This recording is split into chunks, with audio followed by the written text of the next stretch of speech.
olmalar.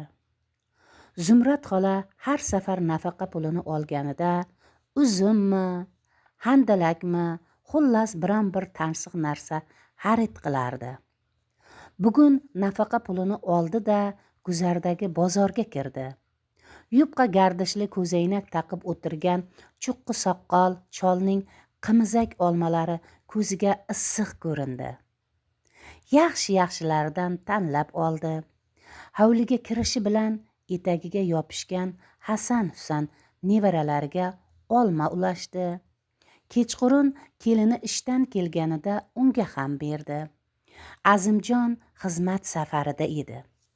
O'g'lining ham og'zi tegsin deb ikkita katta olmani shkaf tepasiga yashirib qo'ydi.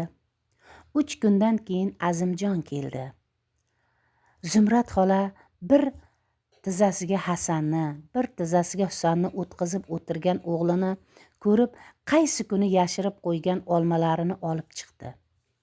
Azimjon olmalarni huzur qilib hidladi-da, bittasini Hasanga, bittasini Husanga berdi. Ularni karsillatib olma yeyishini ko'rib, onasiga qaragancha muloyim jilmayib qo'ydi. O'tkir Hoshimov, Daftar hoshiyasidagi bitiklardan.